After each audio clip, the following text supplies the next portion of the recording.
नमस्कार दोस्तों, मैं डॉक्टर भानु श्रीवास्तव। कुछ अनुभव ऐसे होते हैं जिन्हें शब्द छोटा कर देते हैं और कुछ सत्य ऐसे होते हैं जिन्हें समझने के लिए मन को शांत करना पड़ता है। गुरु का सानिध्य और समाधि समाधि ऐसा ही एक शब्द है। लोग समाधि को चमत्कार समझते हैं, अलौकिक घटना समझते हैं या किसी असाधारण व्यक्ति की दुर्लभ उपलब्धि। लेकिन गुरुदेव के सानिध्य में मैंने जाना, समाधि कोई प्रदर्शन नहीं है, समाधि अवस्था है। समाधि क्या नहीं है, ये समझना जरूरी है।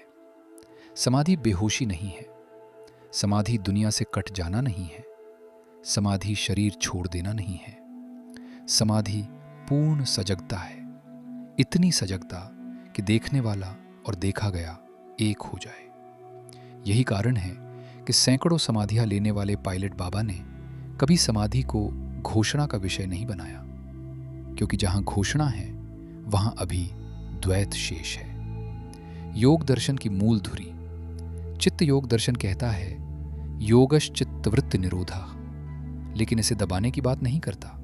ये कहता है देखो। जब चित्त की वृत्तियां देखी जाती हैं तो वे धीरे धीरे शांत हो जाती हैं। गुरुदेव की साधना में मैंने यही देखा, न कोई संघर्ष, न कोई जबरदस्ती, सिर्फ गहरी उपस्थिति। सैकड़ों समाधियां, संख्या नहीं, परिपक्वता।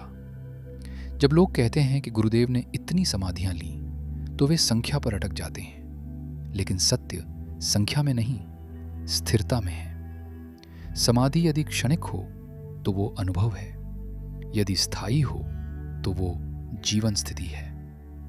गुरुदेव के जीवन में समाधि किसी विशेष समय की घटना नहीं थी, वो उनका सामान्य भाव था।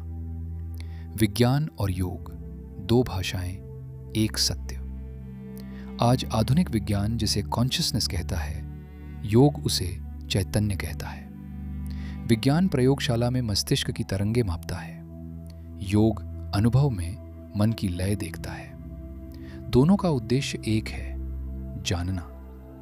अंतर बस इतना है, विज्ञान बाहर से भीतर जाता है, योग भीतर से बाहर। समाधि और न्यूरोविज्ञान का संकेत आज विज्ञान मानने लगा है कि मनुष्य की चेतना केवल मस्तिष्क तक सीमित नहीं। ध्यान में जब विचार रुकते हैं तो मस्तिष्क की गतिविधि एक विशेष लय में आ जाती है। योग ये हजारों वर्षों से कहता आया है, जब चित्त स्थिर होता है तो बुद्धि स्पष्ट होती है। गुरुदेव इस सत्य का जीवित प्रमाण थे। चमत्कार का भ्रम, लोग योग में चमत्कार ढूंढते हैं, लेकिन गुरुदेव कहते थे शब्दों में नहीं, जीवन में। सबसे बड़ा चमत्कार अहंकार का गिरना है। यदि साधना आपको श्रेष्ठ महसूस कराने लगे तो वो साधना नहीं, सूक्ष्म अहंकार है। योगी और वैज्ञानिक में अंतर, वैज्ञानिक सत्य को मापता है, योगी सत्य को जीता है। वैज्ञानिक निष्कर्ष पर पहुंचता है, योगी निष्कर्ष से मुक्त होता है। यही कारण है कि सच्चा योगी कभी विवाद नहीं करता। उसके लिए सत्य अनुभव है, तर्क नहीं। समाधि और करुणा एक बड़ा भ्रम है कि समाधि लेने वाला दुनिया से कट जाता है। गुरुदेव के जीवन में मैंने इसका उल्टा देखा। जितनी गहरी समाधि उतनी गहरी करुणा, जितनी स्थिर चेतना उतनी सहज संवेदनशीलता। समाधि हृदय को बंद नहीं करती, समाधि हृदय को विस्तृत करती है। मेरे भीतर इसका प्रभाव। इन सब के बीच मैं कोई साधक नहीं था, मैं कोई जिज्ञासु बालक था, लेकिन ये सब मेरे भीतर एक मौन बीज की तरह स्थापित हो गया। आज जब मैं योग दर्शन पढ़ता हूं तो वो नया नहीं लगता, वो पहले से जिया हुआ सत्य लगता है। समाधि का गूढ़ सत्य। समाधि कोई लक्ष्य नहीं है, समाधि सही जीवन शैली का स्वाभाविक परिणाम है। और योग दर्शन कोई दर्शन नहीं, वो जीवन का मानचित्र है।